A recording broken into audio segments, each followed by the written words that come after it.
James Murray with Andrew Foulds, the candidate in Thunder Bay Superior North for the New Democrats. Andrew, welcome to the studio. Thanks for having me, James. I appreciate it. How is the campaign going? You've been out door knocking, you've been around the region. What are you hearing at the doors? Well, for me, James, the campaign actually didn't start when the writ was dropped. For me, the campaign started when I was first nominated 18 months ago. And ever since I was nominated, I have been from one side of Thunder Bay Superior North to the other side, to the top and the bottom.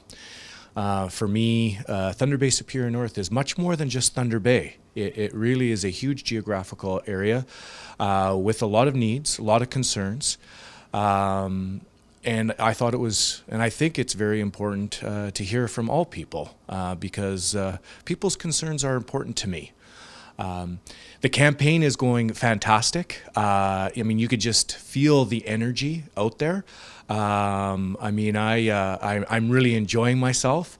The campaign team is sort of firing on all cylinders, and it's really exciting to be a part of something like this. I have probably knocked on thousands of doors in the last 18 months, probably thousands of doors in the last couple of weeks since the writ has been dropped.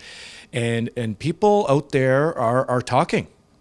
What's interesting though, James, is certainly there are several issues that I'm hearing across the region. One of them is trust. People are talking about that. People are talking about the scandal. The scandals that have been happening, and people are fighting with their own bills at home. And so when you hear people in Marathon or Terrace Bay or Nikina Longlac, Geraldton talking about their home hydro bills, they're connecting it to the scandals with the gas plant cancellation. And it's really interesting to sense that. And so, that trust is a huge issue. I'm certainly hearing about hydro, and I'm very pleased that Andrea has come out with a strong platform on that, so that giving everybody a little bit of a break with taking the HST off their home hydro bills. James, I don't think it matters whether it's municipal, provincial, or federal. Jobs are key. But again, I'm hearing a lot of frustration out there about the lack of progress on things like Ring of Fire and investment on infrastructure. And, quite frankly, this current Liberal government makes announcement after announcement after announcement, and then announcements just before an election, and then changes the announcement during the election. Again, it comes back to, can you believe them? And that trust piece. I'm hearing some stuff about forestry, and of course in the last 10 years we've lost 10,000 jobs in the forestry industry. I'd like to see forestry come back because of course that is a renewable industry. I'm hearing a lot about healthcare. You hear about gridlock at Thunder Bay Regional.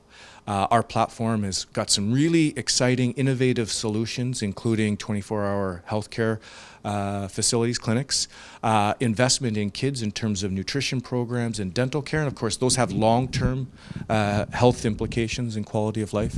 We're also promoting small business, giving them a tax credit, and also businesses that make investments. So, we've got some real good things on the jobs. Those are really core issues that I'm hearing.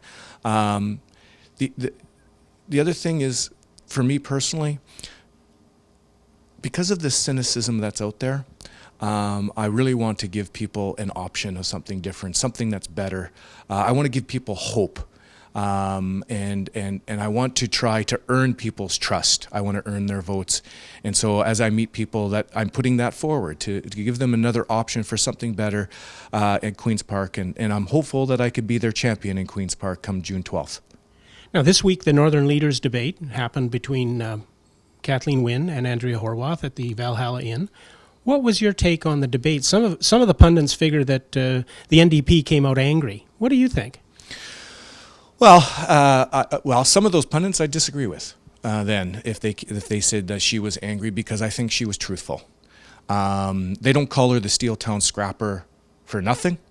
I think that she really set the tone during the debate, and called a spade a spade. You know, she was talking about the kinds of things that I'm hearing at the door, about lack of trust, scandal. And Andrea, you know, if the NDP is elected government, has a real solid platform for accountability, both an office of accountability and a minister responsible for financial accountability. And so we've got a real plan because people need to have trust in their government. I think that the debate was very interesting. I quite enjoyed it. I think she was very tough. She asked some tough questions. She was also very articulate, though, and she spoke to the North. I mean, Andrea has been to the North. I can't even count how many times. And clearly in her presentation, she knows how important the North is because, James, the reality is the North has the potential to be the economic engine for the entire province. You know, Ring of Fire on its own, 5,500 jobs, $2 billion worth of revenue provincially. So she gets it. The obvious absence on this week was Tim Hudak wasn't here. And of course, in the last Northern debate, the Liberals didn't show up. We have shown consistency and commitment, and Northerners can trust New Democrats. We're going to show up. We're going to fight. And I think Andrea really displayed that at the debate. Excellent. Is there anything else you think that our readers need to know about what's going on in your campaign before we close off the interview? Well, James, I'd like to tell your readers a little bit about me because I think it's important that not only do you understand our party platform, which I think is very exciting, whether it's investments in infrastructure or jobs or in healthcare.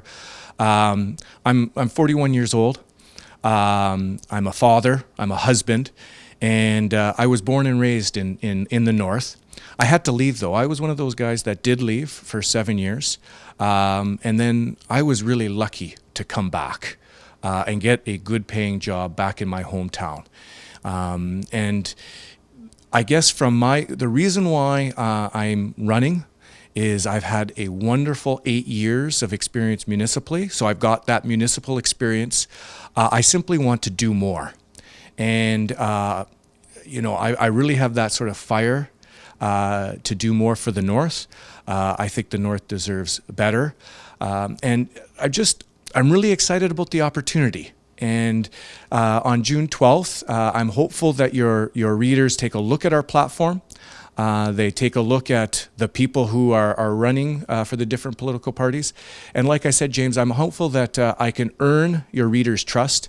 I'm hopeful that I can earn their vote.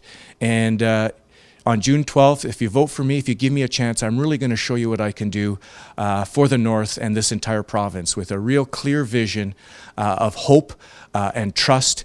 And I'm just really excited about everything that possibly could happen. And like I said, I think June 12th is going to be real interesting, James. Well, we hope to connect with you again on the campaign trail before the 12th and get the final views on what you're doing. And thank you for coming in today. Thanks, James. I appreciate it. You're welcome.